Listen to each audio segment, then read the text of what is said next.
Kalau dulu Bung Karno bilang, berikan kepadaku 10 pemuda maka akan aku guncangkan dunia. Sekarang boten Bu, berikan kepadaku 10 pemuda maka akan aku jadikan ganteng-ganteng serigala. Saya punya teman Bu, mengatakan begini, idealnya orang menjadi dai, menjadi kiai itu kaliber keilmuannya harus seperti Gus Baha, baru kemudian boleh dakwah. Saya bilang, umpama neng Indonesia iki ana Gus Baha sebanyak-banyaknya, kula mandek ngaji. Tapi persoalannya adalah kalau mau dakwah nunggu ngalim kaya Gus Baha, seberapa banyak ruang kosong yang tidak bisa terisi. Maka saya bilang, dakwahlah sampai alim, jangan nunggu alim baru berdakwah. Ke masjidlah sampai tua, jangan nunggu tua baru ke masjid. Betul Bu? Bersedekahlah sampai kaya, jangan nunggu kaya baru sedekah. Beribadahlah sampai ikhlas, jangan nunggu ikhlas baru beribadah. Ikhlas itu seperti keset, maksudnya apa? Diinjak-injak tetap welcome. Sangel.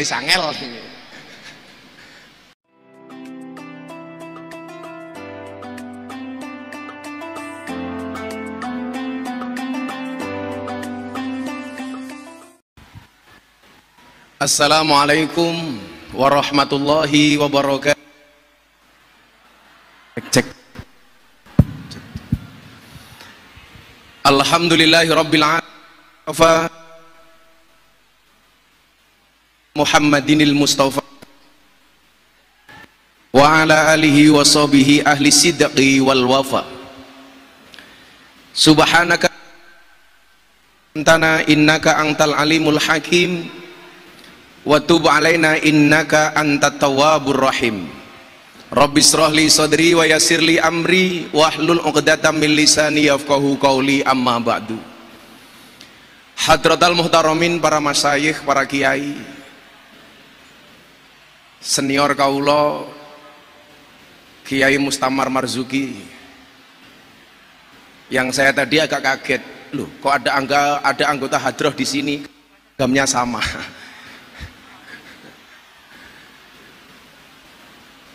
Para masyayikh ingkang estu kaula takzimi, yang terhormat Ibu Gubernur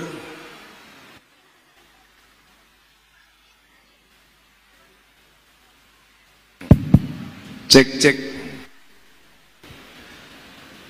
yang mudah cek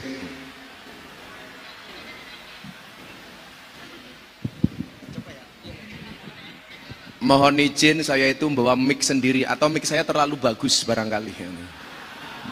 Cek hati lagi. Cek Ibu Nur yang saya muliakan, yang saya hormati, mudah-mudahan Allah jagai.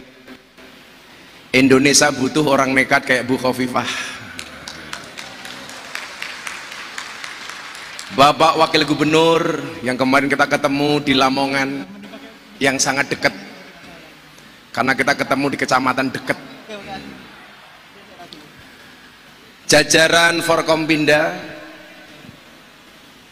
serta Bapak Ibu sekalian yang berbahagia. Oh mohon maaf, lupa disebut, ibu-ibu muslimat, ini penting.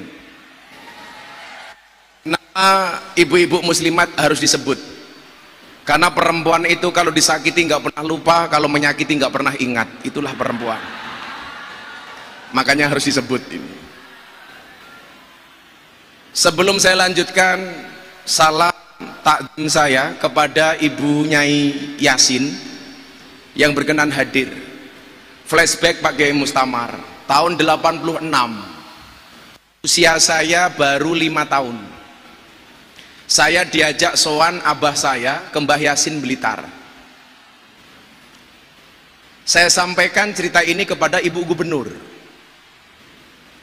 Satu saat ketika Mbah Yasin Blitar turun dari panggung pengajian, sebagaimana yang kita mafhumi, Mbah Yasin adalah macan panggungnya Jawa Timur.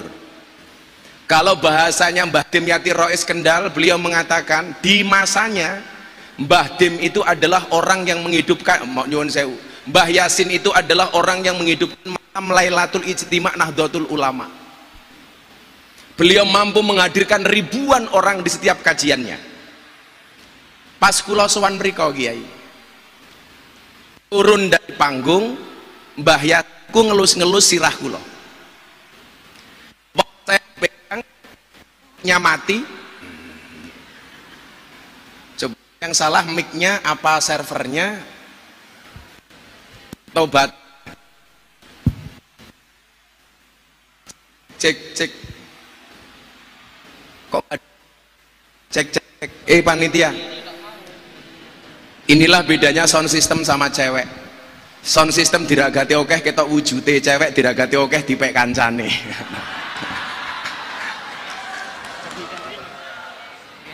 Cek. Ternyata servernya nggak bisa pakai mic bagus. Udah ini aja nggak apa-apa. Turun dari panggung, kepala saya diusel-usel sama Mbah Yasin. Waktu itu beliau bilang begini, nggak saya kurangi, nggak saya tambahi. Bapak saya kebetulan namanya Muhammad Muradi.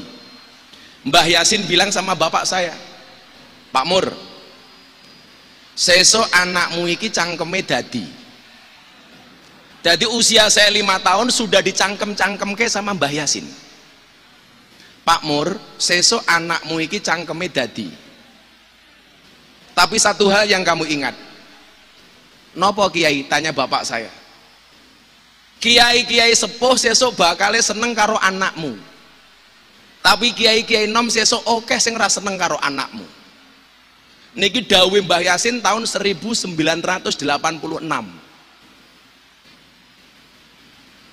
Dan subhanallah, kayaknya nyata Pak Kiai Marzuki. Saya hampir dengan semua kiai sepuh yang ada di Indonesia, insya Allah saya dekat. Sang pembela saya di saat saya sedih, Maulana Habib Lutfi bin Yahya, Mbah Dim Kendal, Al-Maghfurullah Mbah Yaidin Ploso.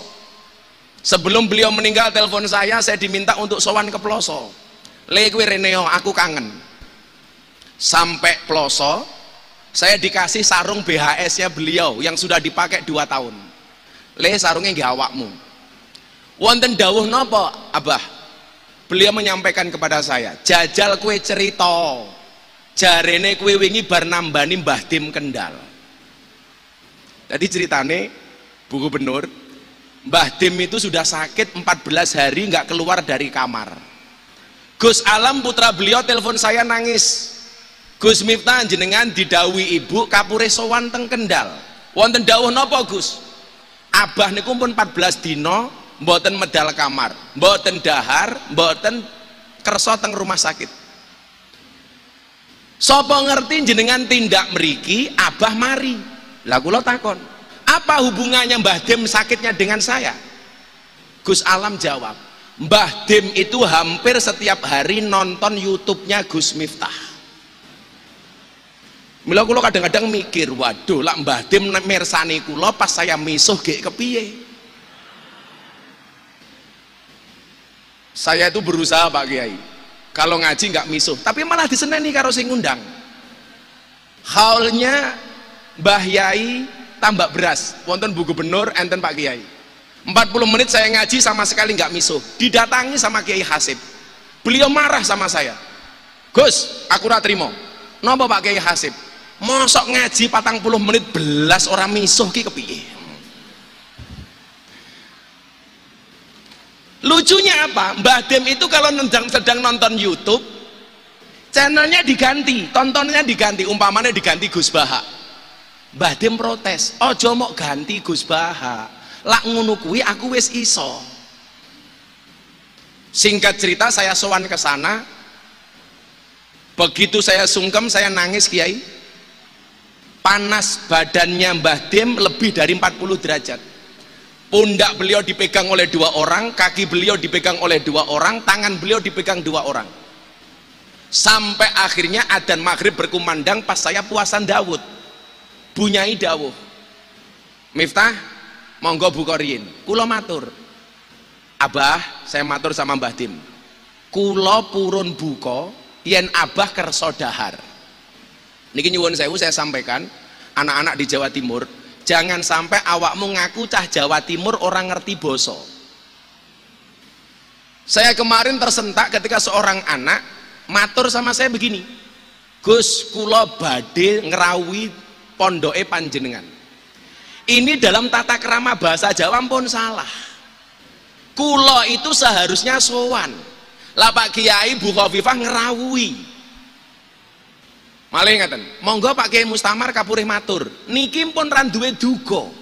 Monggo Pak Kiai Mustamar paring pangandikan atau paring dawuh. Saya matur, Pak Kiai Mustamar dawuh. Bu Khofifah paring pangandikan. Sing lucu, kula badhe dawuh monggo jenengan mang matur. Niku padha karo kula badhe sare jenengan mang micek. Iki pun salah nih. Lah anak-anak kita sekarang kata sing mboten saged basa, Bu. Kayak saya merintah santri saya beli soto, mulai digawake soto. Padahal soto niku artine mbako, malah ditukokke soto. Akhirnya kula matur kali Mbak Tim, Abah, kula purun buka yen panjenengan kersa dahar. Akhirnya Mbak Tim ngendikan apa, Bu? Aku njaluk degan sing kaya diombe Gus Miftah pas pengajian. Kok degan ku ilang? Oh ono. Yang mempopulerkan di panggung ngunjuk degan niku kula, Pak. Kiai-kiai ngunjuk degan niku kula pertama kali. Akhirnya Mbak Tim ngunjuk. Saya buka puasa, saya makan, saya minum es buah, Mbah Dim dawuh, aku pengen es buah. Jam 7 malam saya sholat di kamarnya Mbah Dim, 7:30, panasnya turun dari 40 menjadi 36 derajat. Dan alhamdulillah Mbah Dim sehat waras dugi dinten menika. Jenengan mangdongake Mbah Dim. Saya kemudian jadi ingat napa ingkang dingendikake kali Mbah Yasin niki wau. Sesuk anak mumur cangkeme mandi. Kiai-kiai sepuh bakal seneng kali bocah niki. 2001 saya viral pengajian, mohon maaf, memberikan ceramah di gereja Penjaringan Jakarta Utara. Saya dihujat sampai trending di Twitter 1 minggu.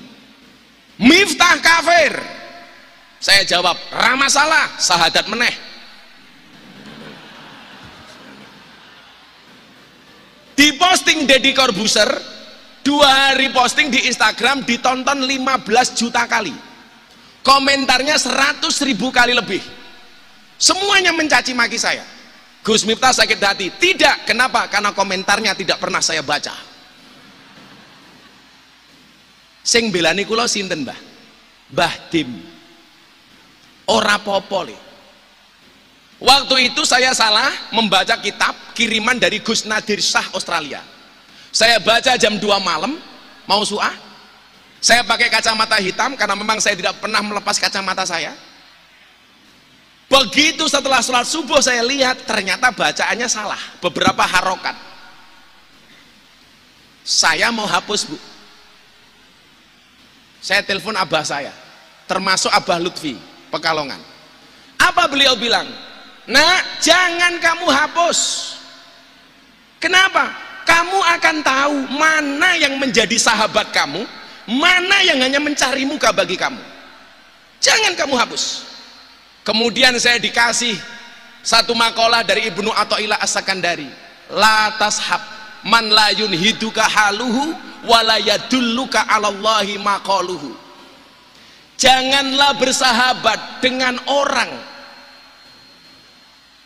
yang tidak membuat kamu menjadi terengginas, menjadi giat, menjadi rajin, dan tindakan-tindakannya tidak menjadikan kamu dekat dengan Allah. Maka Ibu, saya itu hampir sebulan terakhir wirawiri Jakarta Surabaya lebih dari 10 kali. Saya turun berangkat dari Soekarno-Hatta, turun di bandara Surabaya lebih dari 10 kali. Dalam rangka nopo? Kulo sowan-sowan kiai, pados sahabat. Karena apa? Khairul ashabi mayadulluka alal khairi.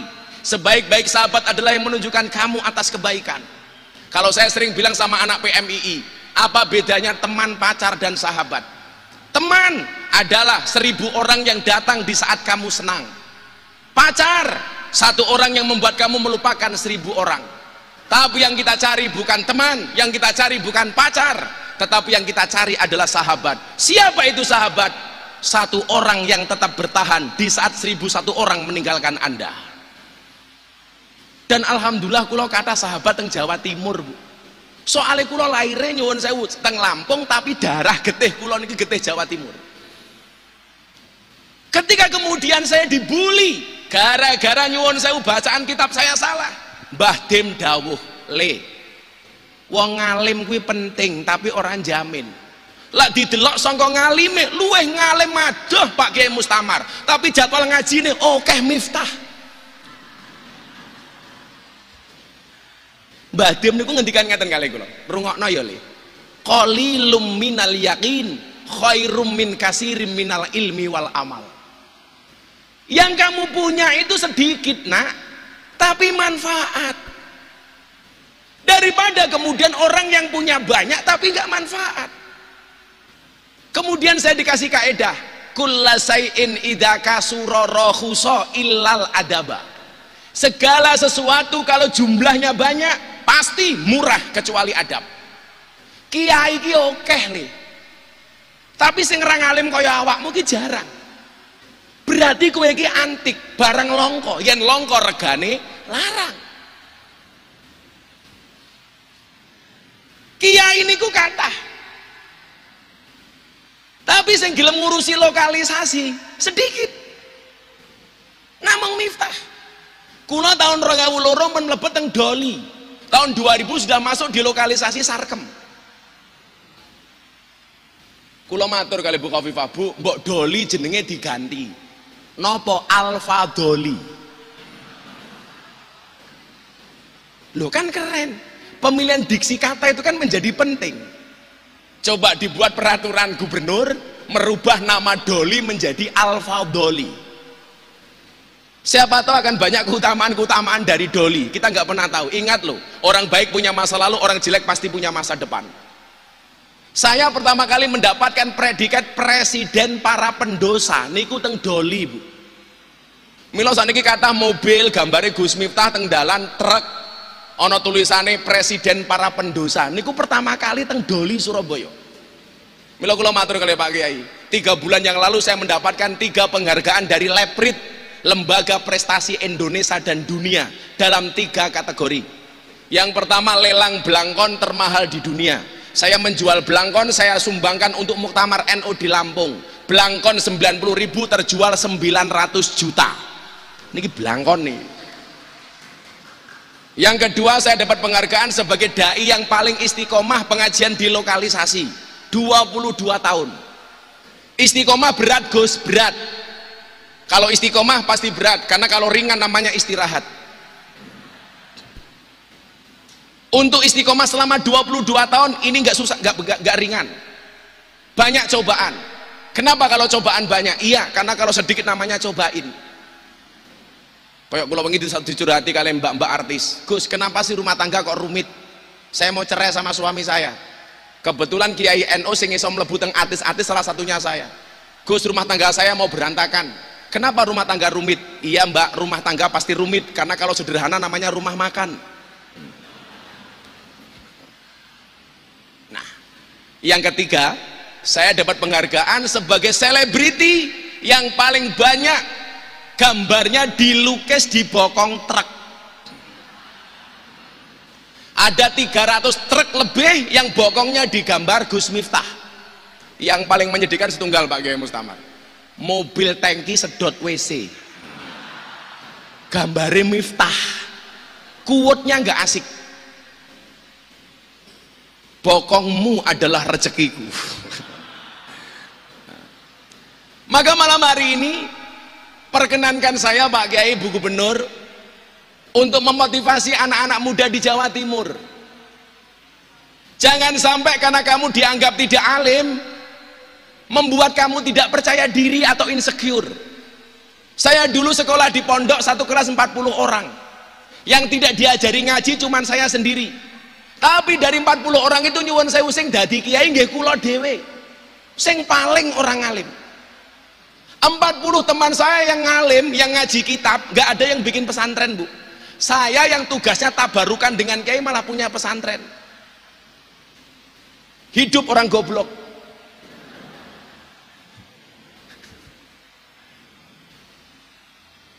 Saya malah seneng anak muda, orang pesantren, tapi liar. Contohnya Gus Ipang. Sekolahnya di Amerika. Nggak harus kemudian Gus Ipang tetap di Tebuireng membaca kitab seperti yang lain. Coba Gus Ipang ini mungkin nyuwun sewu kon maca kitab ora iso. Tapi beliau ini penasihat menteri 2, bahkan Menko. Penasihatnya Gus Ipang. Karena apa? Anti mainstream. Anak pesantren Tebu Ireng, putranya Gus Solah, kuliahnya di Amerika. Kan keren. Maka kita belajar anak-anak Jawa Timur, yuk. Kamu yang merasa hidup kamu gak terlalu pintar, contoh Nun Miftah, goblok tapi laris. Sahur bareng Gus Miftah JTV, Gus Miftah. Kultum maghrib, Gus Miftah. Acara beberapa lini media medsos, Gus Miftah. Lah kula matur, setiap saya diundang, Bu, mesti kula matur begini, tolong silakan ngundang yang lain. Golek sing ngalim, golek sing apik. Lah jawabane pengundang kadang-kadang nopo? Kula mboten golek sing ngalim, Gus, tapi golek sing petuk. Maka nyuwun sewu nggih para santri, adik-adik saya di belakang sana. Kamu jangan insecure dengan masa depanmu. Ingat, masa depan seseorang itu seperti sekumpulan tempe. Artinya apa? Nggak ada yang tahu.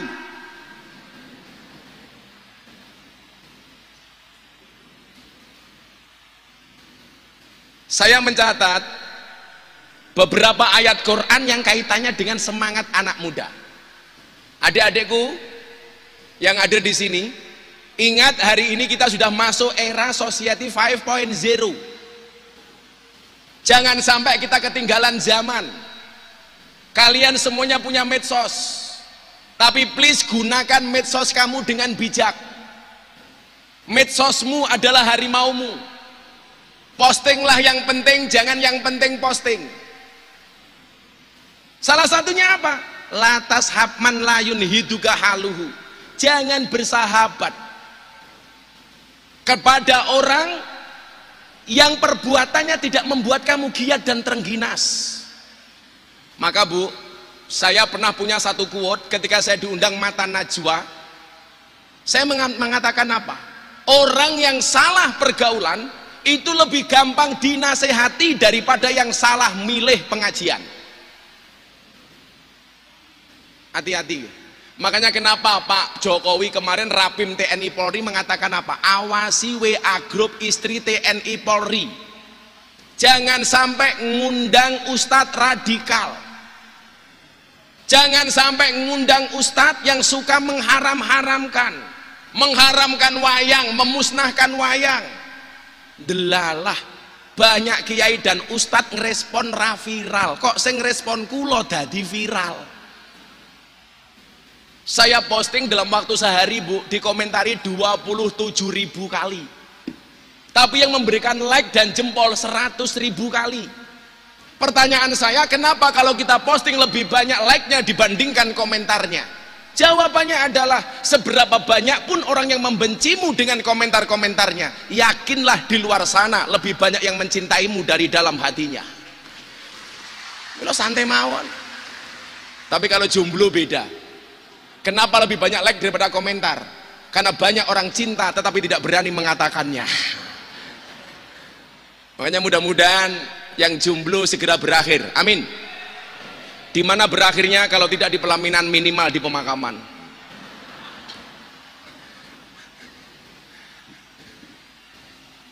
Saya hanya akan mengambil 4 ayat malam ini, akan saya sampaikan secara sederhana dan singkat. Ayat Al-Quran yang berkaitan dengan anak-anak muda. Mudah-mudahan besok yang kaya di Jawa Timur tidak hanya Mas Tomli Wafa. Amin. Mudah-mudahan semua anak-anak di Jawa Timur besok mempunyai masa depan yang lebih baik. Amin. Bermimpilah dalam hidup, jangan hidup dalam mimpi. Hidup di dunia memang tidak semudah membolak-balikkan tangan, tapi yakinlah dengan tangan kita bisa membolak-balikkan dunia. Kalau ada orang mengatakan mimpimu terlalu besar, katakan kepada mereka, bukan mimpiku yang terlalu besar, tapi pikiran kalian yang terlalu kecil. Bapak Ibu yang saya muliakan, yang pertama, Quran surat Yusuf ayat 33. Di situ menceritakan tentang keteguhan Nabi Yusuf alaihissalam. Ketika Yusuf berkata, wahai Tuhanku, penjara lebih aku sukai daripada memenuhi ajakan mereka. Jika aku tidak engkau hindarkan dari tipu daya mereka, niscaya aku akan cenderung untuk memenuhi keinginan mereka. Dan tentu aku termasuk orang yang bodoh. Ayat ini berkaitan kali nopo. Ketika Nabi Yusuf alaihissalam diajak untuk melakukan tindakan senonoh oleh Siti Zulaikha, Nabi Yusuf menolak. Artinya apa? Pemuda itu harus teguh pendirian. Saya dulu berangkat ke Jogja, Kiai, nggak disangoni duit, namun disangoni satu nazom, kalamuna lafdun mufidun kastakim. Nah, kata abah saya, iling-ilingen kalimat iki, kalamuna lafdun mufidun kastakim. Saya batin kuliah butuh sangu, kok mau disangoni kalamuna mufidun kastakim. Ini ki maksudnya nopo? Ternyata yang diinginkan abah saya cuma satu. Nak, dimanapun kamu berada, kalam kalimatmu harus berfaedah.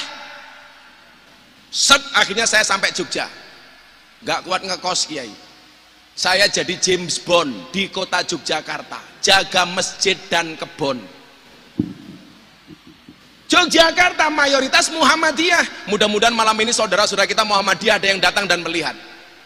Mungkin ada pengurus daerah Muhammadiyah yang datang. 4 tahun setengah, Pak, saya tinggal di masjidnya Muhammadiyah. Ada masalah, Gus? Tidak ada. Masalahnya hanya satu. Gara-gara saya tinggal di masjidnya Muhammadiyah, saya kurus. Berat badan saya hanya 40 kilo. Napa kula melu Muhammadiyah kurus? Mergo Muhammadiyah belas ratau ana selametan.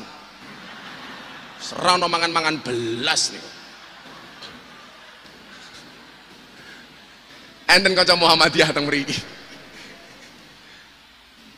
Begitu saya menikah tahun 2004 2005, kembali ke lingkungan orang NU karena istri saya orang NU. Berat badan saya langsung naik 108 kilo. Napa kula melu NU lemu? Soale wong NU titik-titik mangan. Yasinan mangan. Tahlilan mangan, solawatan mangan, mujahadahan mangan, istighosahan mangan, tonggone loro njaluk didongake mangan, sing loro mati mangan meneh 7 dina gitu. Nganti rupane kaya besek kabeh niku. Mongan mangan. Abah saya cuman bilang, nak, mufid. Dadi wong sing maedai, jadilah orang yang berfaedah. Dan syaratnya satu, kastakim, yang istiqomah. Innal ladina qalu rabbunallah tsumma istaqamu. Kowe istiqomah le, tatanazzalu alaihimul malaikat. Malaikat sing goleki awakmu ora perlu goleki malaikat. Itu saja pesan abah saya waktu itu. Bapak saya iku kula lucu, Pak. Bapak kula niku riyen mondoke teng Ploso, Pak. Niku mbiyen kancane Gus Maksum. Jadi bapak saya itu sering kamarnya didatangi Gus Maksum. Lah Gus Maksum niku kilawakola, senengane niku nyolongi beras teng kamare santri sugih, didum teng kamare santri sing kere. Satu ketika nggawa beras teng sarunge Gus Maksum, berase niku kecer-kecer ning dalan. Abah kula matur, Gus, niku lho berase kecer-kecer. Napa jawabane Gus Maksum? Ora apa-apa mur, sing krungue keduman apa meneh sing kelewatan. Niku Gus Maksum. Pesan beliau cuma itu, mufidun, tapi ingat le, istiqomah, kastakim. Begitu saya viral tahun 2018, bapak saya telepon lagi, Bu. Beliau mengatakan apa? Lirraf'i wan nasbi wajarrin nasolah ka'arif bina nina fa innanan linal minah. Kula mikir meneh iki maksude apa? Biyen kula kuliah disangoni kalamun lafdun mufidun kastakim, sakniki kula kondang, bapak kula ngomong, dawuh lirraf'i wan nasbi wajarrin nasolah. Ka'arif bina fa inna nanil nalminah. Kula mikir meneh aku ora tau ngaji alfiyah. Akhirnya kula ngen-ngen. Kenapa beliau mengatakan lirrafi wan nasbi wajarin nasolah untuk saya? Dadiyo kaya domirna. Dia konsisten, nggak berubah ketemu rofa, nggak berubah ketemu nasob, nggak berubah ketemu jer, tetap menjadi na. Saya nggak mau kamu berubah nak, tetaplah menjadi domir na. Lirrafi, ketika kondisi kamu di atas, ingat siapa kamu, dari mana kamu berangkat. Ketika keadaan nasob sedang-sedang saja, kamu nggak usah terlalu susah. Bahkan ketika kamu dalam keadaan jer di posisi terendah, kamu nggak usah sakit hati nak. Mila nyuwun sewu, bulian cacian ke saya bu, kulo belas ratau loro hati. Karena saya punya prinsip, ketika ada orang membicarakan keburukanmu, tersenyumlah. Kenapa? Karena keburukanmu saja diperhatikan, apalagi kebaikanmu. Gagah. Jadi izin komandan, saya nggak pernah sakit hati. Karena bapak saya pesan itu. Nah, kondisi kamu marfu, tetap kamu miftah. Kondisi kamu mansub, tetap kamu miftah. Kondisi kamu majrur, tetap kamu miftah, jangan berubah. Oh siapa? Makanya coba anak-anak ya, konco-konco Jawa Timur. Qalilum minal yakin khairum min kasirin minal ilmi wal amal. Miftah niku mboten sinten-sinten. Tapi kalau kemudian Allah menghendaki, Allahumma la mani alima ataita wala mu'ti alima mana'ta wala yang faudal jat mingkal jat. Lah Allah duwe kuwasa ngopo? Balik teng dawuhe Mbah Yasin mau, bocah-bocah nom oke sing ra seneng karo anakmu mur. 2018 saya dimasukkan ke grup WA Asparagus Jogja Jawa Tengah. Sebulan saya dimasukkan di grup WA Kiai, saya dikeluarkan dari grup WA. Komentarnya apa? Miftah tidak pantas berada di grup WA ini. Kulo ditokke. Kulo lara ati mboten, malah saya bersyukur alhamdulillah. 2019 tanggal 21 Juni Deddy Corbuzier masuk Islam di pondok saya kembali dimasukkan ke grup WA. Langsung saya pamit, mohon maaf Miftah tidak pantas di grup ini, mohon izin untuk meninggalkan grup, gantian tak bales WA.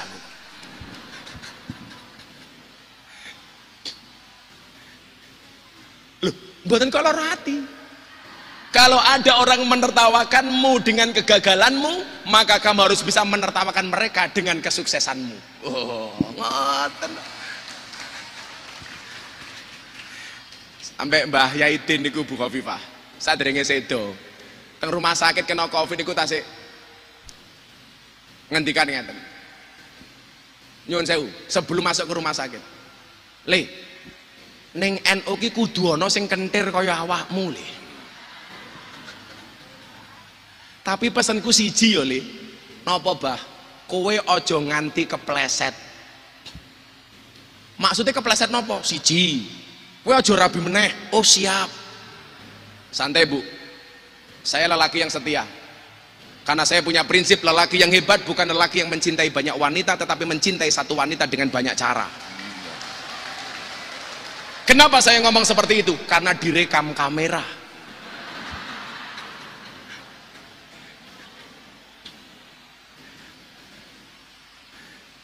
Insya Allah lah, saya memahami kok.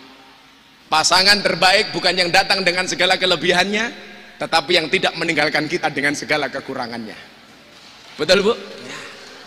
Di balik suami yang hebat pasti ada istri yang kuat. Di balik kesuksesan seorang suami ada doa dari seorang istri. Betul? Itu artinya semakin banyak istri semakin banyak yang mendoakan.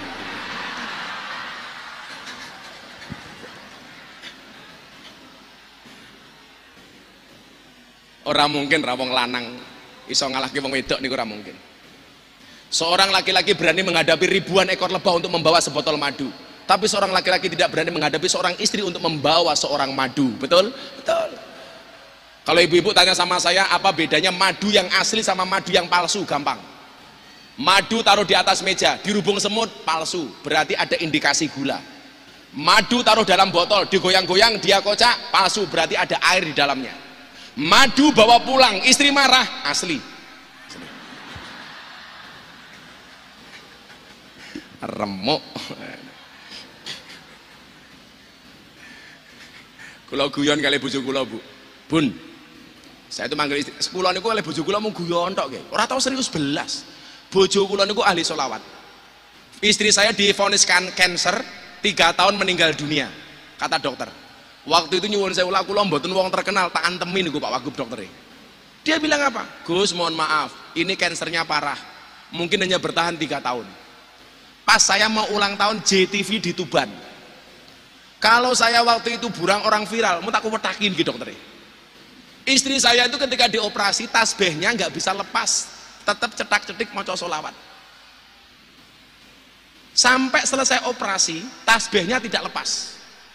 Padahal wong dioperasi ini kula dibius. Akhirnya selama 2 tahun pengobatan sampai ke Malaysia. Saya bilang sama dia, silakan kamu berangkat ke Malaysia. Niat kamu nggak usah berobat, jalan-jalan dan shopping saja. Ini tak kasih ATM, tapi tidak saya kasih pinnya.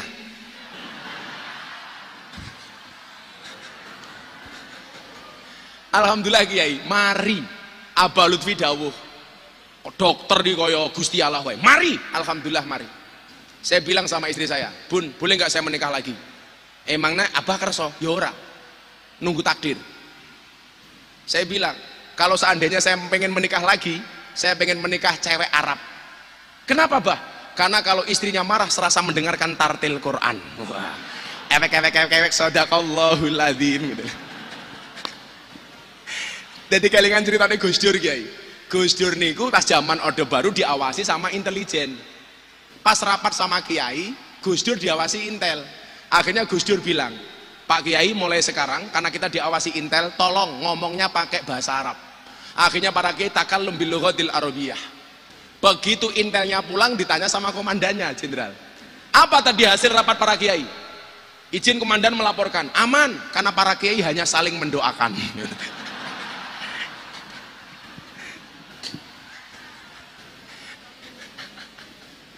Gus Dur dilawan. Kulo tadi kelingan nggih, banyak cerita saya dengan Gus Dur nggih, Bu. Kulo dulu ketika saya ada di Primagama, Bu, Sabtu Minggu 2004 sampai 2006, niku setiap Sabtu Minggu kulo teng daleme Gus Dur Ciganjur. Mbuh ketemu apa ora kulo istiqomah teng mriku. Lah pas Deddy Corbuzier niku masuk Islam. Kan langsung saya bawa sowan kepada Kiai Ma'ruf. Abah Ma'ruf telepon, "Le, Deddy jaan rene." Nggih, Bah, sebelum beliau dilantik.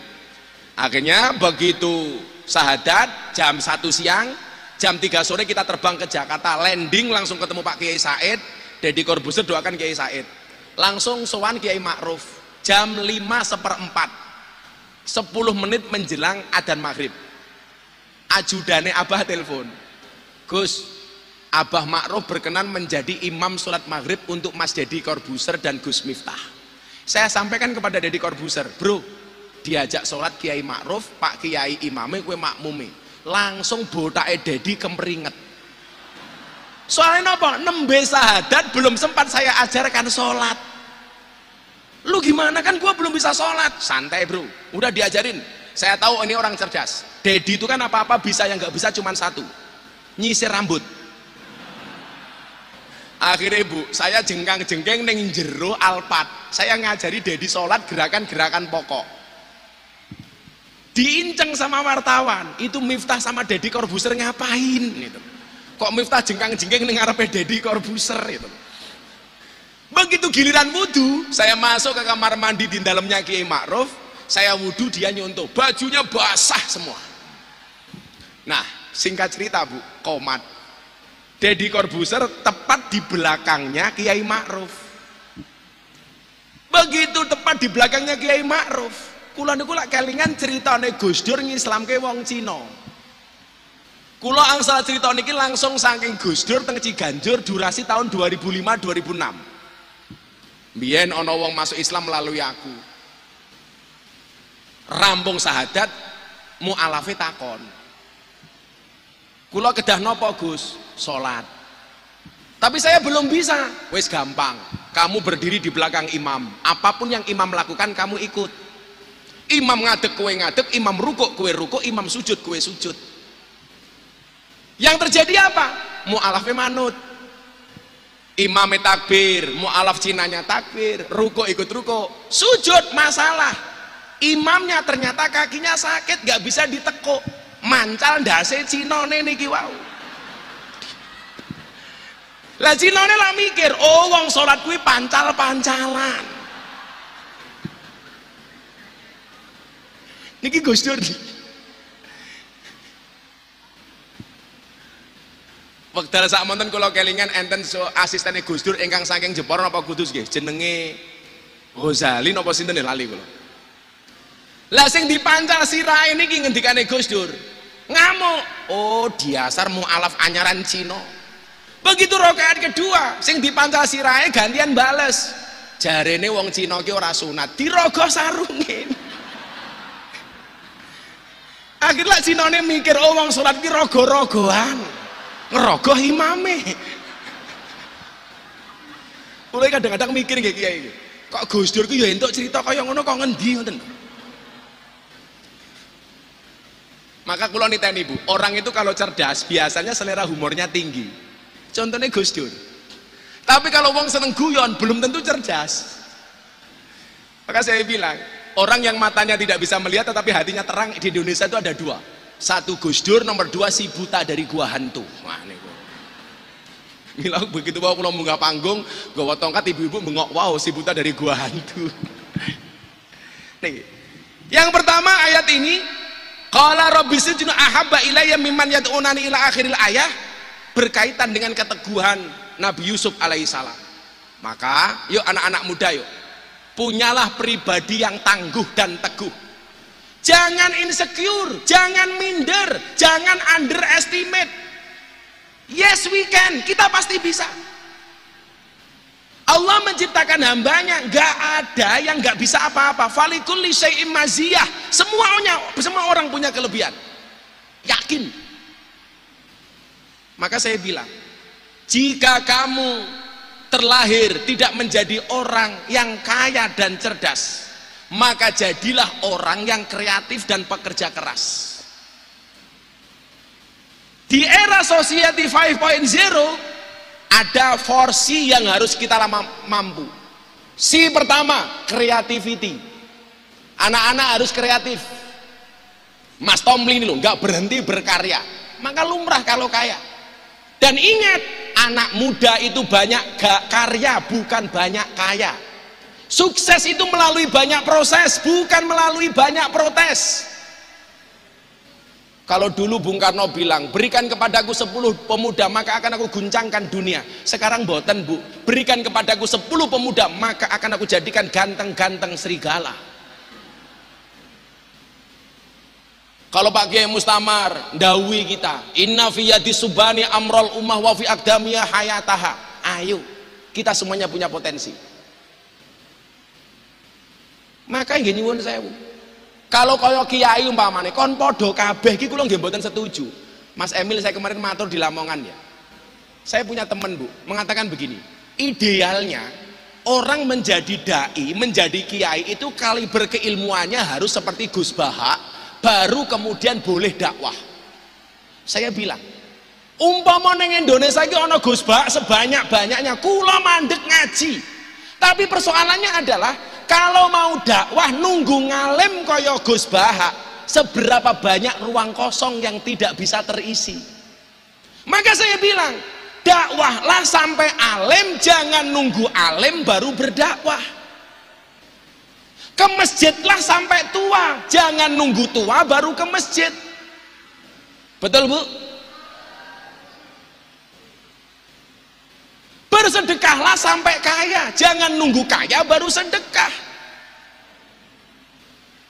Beribadahlah sampai ikhlas, jangan nunggu ikhlas baru beribadah. Ikhlas itu seperti keset. Maksudnya apa? Diinjak-injak tetap welcome. Sangel. Nggak ada manusia terlahir bodoh, ini nggak mungkin. Kok Allah kok zolimen? Pasti mempunyai spesifikasi kemampuan yang berlainan. Maka anak kula Bu dulu dimarahi sama gurunya gara-gara apa? Anak saya nggak bisa mengerjakan matematika. Anak kula niku nyuwun sewu, ulangan matematika soal 10 Kiai, salah kabeh. Kiai ini nyuwun sewu, gurune arep nyeneni ora wani wong anake kiai. Akhirnya gurune kula telepon, Pak Guru, kalau mau marah silakan datang ke pondok. Saya juga pengen tahu anak saya salahnya di mana. Begitu datang ke pondok, anak saya ditanya, Mas, kenapa kemarin ujian matematika soal 10 salah semua, nggak ada satupun yang benar? Anak kula jawab, mohon maaf Pak Guru, kenapa semuanya salah, nggak ada satupun yang benar? Karena kebenaran itu hanya milik Allah. Betul lanjutkan aku. Anakku aku raisen aku.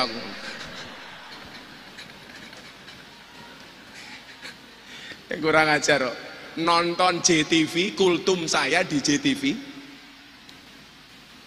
langsung buka nyuwun sewu ora kultum, krungu adzan ngasar buka lah kula matur kayak adzan ngasar kok kowe buka iki kepiye? Nyuwun sewu Bah, saya tidak bisa membedakan antara adzan maghrib dan adzan asar, adzane padha ya mbahmu kuwi. Maka yang pertama, ayo teguh pendirian seperti domirna. Mau ketemu rofa tetap na, mau ketemu nasab tetap na, mau ketemu jer tetap na.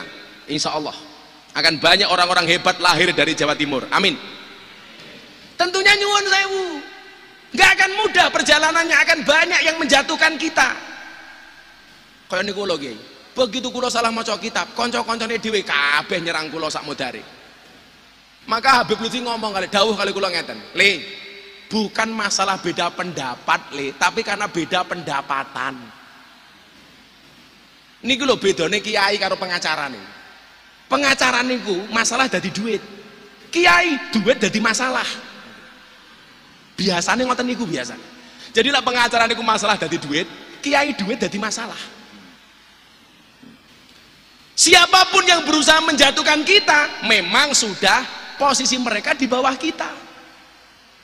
Maka santai mawon. Keteguhan Nabi Yusuf ayat kedua, surat Al-Kahfi ayat 60. Wa id qala Musa li fatahu la abrahu hatta ablugha majma'al bahraini au umdiya hukubah. Ayat ini ceritanya tentang nopo? Dan ingatlah ketika Musa berkata kepada pembantunya, aku tidak akan berhenti berjalan sebelum sampai ke pertemuan dua laut, atau aku akan berjalan terus sampai bertahun-tahun. Nabi Musa mengajarkan kepada kita untuk kerja keras, kerja cerdas, kerja ikhlas. Napa bedane? Kerja keras hanya akan mampu membuat bertahan hidup. Kerja cerdas membuat kita menikmati hidup. Kerja ikhlas membuat kita mensyukuri hidup. Kerja keras, kerja cerdas, kerja ikhlas yang dicontohkan oleh Nabi Musa alaihissalam. Tahun 2009 Bu Khofifah, saya itu nggak punya motor. Saya ngaji ngalor ngidul hanya pinjem motor Astrea Grand tahun 96 punya mertua saya. Posisi saya waktu itu molimo, madep mantep mangan melu moro tua. Sampai akhirnya M10 Jenderal, madep mantep mangan melu moro tua muring-muring menantu meneng mawon. Sampai akhirnya M15 bunyai, madep mantep mangan melu moro tua muring-muring menantu meneng mawon, moro tua mati menantu melu marisi. Mertua saya hanya jawab M1, nopo Pak? Matamu. Waktu itu kula mikir, lah kula maca ayat niki. Bar maca ayat Al-Kahfi niki nyuwun sewu. Kula sowan teng Mlangi. Wonten kiai namanya Kiai Asrori. Ceritane napa? Gara-gara tahun 2006 Gus Dur dawuh ngeten kalih kula, Miftah, kowe mulya ning Lampung neruske pondok keluargamu utawa kowe ning Yogya neruske perjuanganmu. Padahal kula mboten nate cerita kalih Gus Dur bilih saya punya tanggungan di lokalisasi. Gus Dur bilang, pulang ke Lampung ngelanjut ke pondok keluarga atau pulang ke Jogja melanjutkan perjuanganmu. Kula matur, kan saya kepala cabang Primagama Gus. Gus Dur jawab, Miftah, rezekimu manggone ning Bokong. Kula mikir, tahun 2006 itu rame-ramenya penyanyi dangdut dapat uang dari bokongnya. Munculnya Mbak Inul, munculnya Dewi Persik, Nita Talia, goyang ngebor, goyang ngecor, goyang lepo, goyang ngaci, goyang ngecat. Niku lak tahun 2006. Kula mikir waktu itu, apakah saya harus ikut-ikutan seperti Inul Daratista kaya Mbak Inul? Ternyata jawabannya napa, Kiai? Begitu saya sowan Mlangi, Kiai ini buka hikam. Delalah sing diwaca napa? Arih nafsaka minat tadbir. Istirahatkanlah dirimu dari ngatur.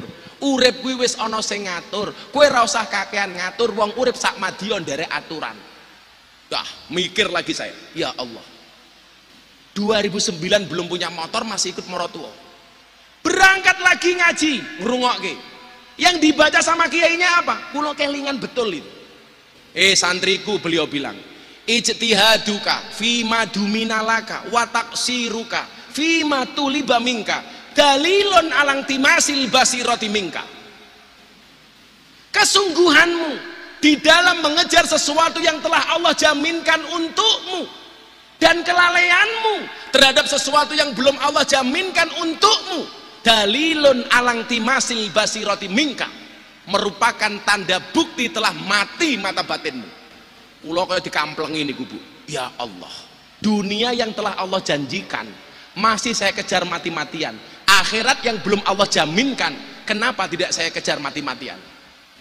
Akhirnya kula mulih niku mikir ngeten, numpak pesawat, kula diundang ngaji teng Jakarta numpak pesawat. Lah iya, naik pesawat yang tidak kenal dengan pilotnya, tidak kenal dengan pramugarinya, kita nyaman, duduk anteng.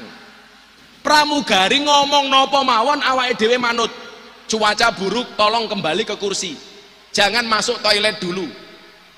Tegakkan sandaran kursi, buka jendela, manut. Padahal kita tidak pernah kenal dengan pilot dan pramugarinya. Persoalannya adalah naik pesawat yang tidak kenal dengan pilot dan pramugari, kita nyaman. Kenapa hidup di dunia yang kenal dengan siapa pemilik dunia kita tidak pernah nyaman? Mati mata batinmu, nangis kula. Ayo bocah nom-nom. Saya betul-betul nangis Pak waktu itu. Kok sampai koyo ngene? Akhirnya apa? Saya minta sama Allah perbaiki semua amalan. Masih belum diangkat derajatnya oleh Allah. Saya mulai putus asa. Delalah. Begitu buka hikam ketemu jawabannya. La yamuddu ta'akhuru amadil ata'i ma'al ilhai fid du'a mujiban liyaksika. Fahuwa duminalaka al ijabah. Janganlah karena keterlambatan pemberian Allah kepadamu menjadikan kamu berputus asa. Fahuwa utawi pun Gusti Allah duminalaka al ijabah, dia yang menjamin doa-doamu untuk dikabulkan. Fil waqtil ladzi yurid, di waktu yang Allah kehendaki. La fil waqtil ladzi turid, bukan di waktu yang kamu kehendaki. Pun akhirnya waktu itu, Bu, saya punya quote. Apa quote-nya? Pantaskanlah amalmu di hadapan Allah, maka Allah akan memantaskan hidupmu. Bojo kula niku nyuwun sewu. Gempa bumi Bantul niku mung duwe celengan isine 700.000. Begitu gempa bumi sing digoleki pertama ora anake, celengane. Mergo mung duwe duit 700.000 niku tok. Tapi saya dari dulu punya teguh pendirian. Saya nggak bakal mau minta-minta, nggak bakal ngutang, ora bakal jaluk-jaluk. Soalnya napa?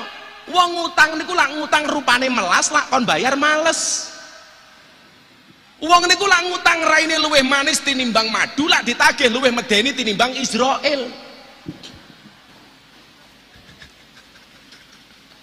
Nggih, Kiai. Akhirnya kula telepon abah kula teng Lampung, "Bah, kula pripun?" Niki jawabane. "Le, kowe ngerti apa ora?" "Apa, Pak?" "Puasa ki as-shaum." Puasa itu asyam. Maknane apa, Le? Al-imsak. Kowe ngempet, Le. Bu, puasa itu ngempet. Hari ini terjadi kekisruan di bangsa kita, kenapa? Karena banyak orang yang tidak bisa ngempet. Pejabat di demo, akhirnya hari ini rame demo. Kenapa? Karena banyak oknum pejabat dan politisi yang tidak bisa as-shaum, tidak bisa asyam, tidak bisa al-imsak. Ora iso ngempet. Mula kula kadang-kadang maca kebijakannya pemerintah niku rada lucu. Boleh berbuka puasa, tapi nggak boleh omong-omongan. Lah iki maksude iki apa? Iki sing buka zombie apa wong?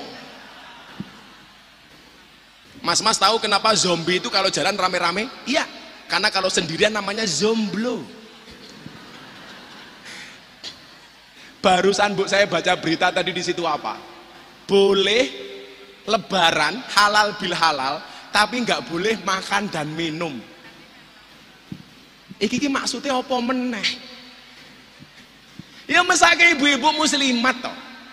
Kula niku ningali muslimat napa fatayat terus ndelok seragame Bu. Dilihat dari cara duduknya. Lah muslimat niku tak fatayat niku ngaten iki fatayat, lah muslimat yo ngene iki. Ngene iki. Niku muslimat niku. Yang kedua bisa dilihat dari baunya.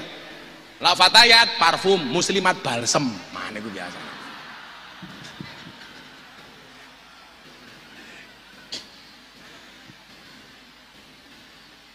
Solusi bangsa ini hari ini apa? Al-imsak, ayo ngempet. Pejabat ngempet, jangan membuat kebijakan yang kontroversi. Mbok yo wis lah. Rakyat sudah terlalu susah. Nggak usah buat kebijakan yang enggak, ngempet. Rakyat ayo ngempet. Boleh demo nggak masalah, tapi dengan etika, jangan ngawur, jangan membabi buta. Untuk yang sering demo kemudian mencaci maki pemerintah, lihat ceritanya Khalifah Harun Ar-Rasyid. Harun Ar-Rasyid itu presiden tahu salah, bahkan sering didatangi sama ulama keras. Dia mengatakan apa? Inni nasihun lak, wahai Harun Ar-Rasyid, saya punya nasihat untuk anda. Famusadidun alaika, tapi mohon maaf, nasihat saya keras. Fala tajidana fi nafsika alayya sayan, tolong anda jangan marah sama saya. Kira-kira begitulah. Apa jawaban Harun Ar-Rasyid? Innallaha ta'ala qad arsala man huwa khairum minka ila man huwa syarrum minni. Sesungguhnya Allah pernah mengutus orang yang lebih baik dibandingkan anda, ilaman huwa sarumini, kepada orang yang lebih jelek dibandingkan saya. Maksudnya sinten?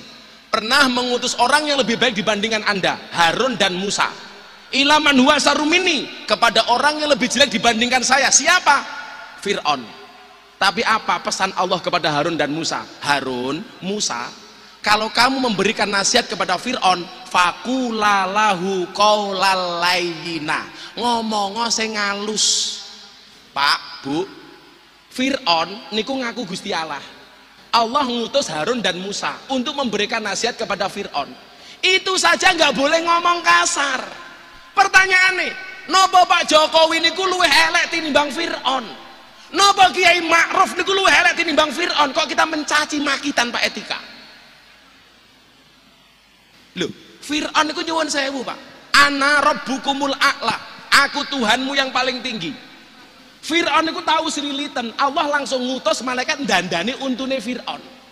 Malaikatnya takon, Gusti, napa kok kula kedah dandani untune Fir'aun? Malaikat, untune Fir'aun ke dandanono sing apik, mosok ngaku Gusti Allah kok cangkeme sriliten.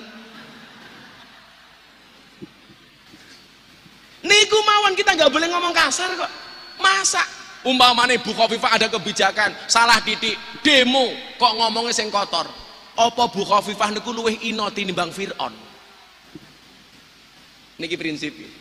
Kalau kita tidak bangga dengan pemimpin kita, bagaimana dengan orang luar kepada pemimpin kita? Kan ngoten, nomor loro. Nomor telu. Rampung bar niki. Telu wae. Mau panjang mau pendek sama. Sama-sama nggak jelas. Ono Pak Latif kok. Pak Latif ini Pak Dirlantas ini kawan saya dulu dari Dirlantas Yogyakarta. Siap Dan? Saya bilang polisi di Indonesia itu udah baik Dan. Yang jelek cuma satu, polisi Cilukba.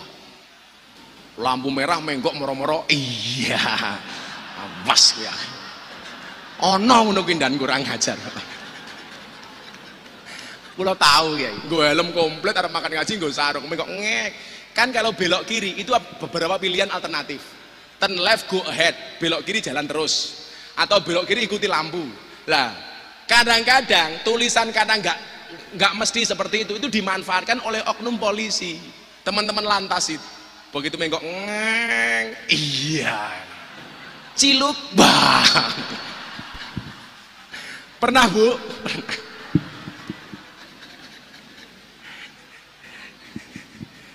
Tapi keren Dirlantas Jawa Timur Pak Latif nih. Pajaknya kendaraan langsung naik. Terima kasih Pak Latif. Jangan lupa nambahi ya Pak Latif ya. Yang terakhir ya, mohon bengi. Kata Pak Kiai Mustamar rasa suwe-suwe. Sampai sahur. Yang ketiga, surat Al-Anbiya ayat 60. Cah nom.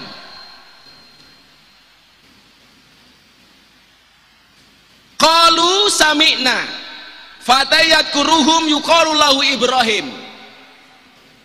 Mereka yang lain berkata, kami mendengar ada seorang pemuda yang mencela berhala-berhala ini, namanya Ibrahim. Ketika Ibrahim gebuki berhala itu, dia masih di usia muda.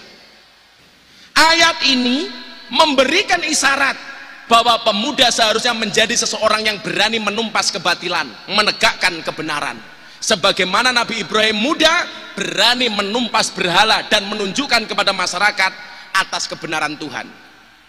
Pertanyaannya adalah, piye carane duwe anak kaya Ibrahim? Nah, niki. Mbiyen ijazah Mbah Yasin teng bapak kula yang disampaikan kepada saya, pengen dadi wong gede, syarate ana 3. Pun niki.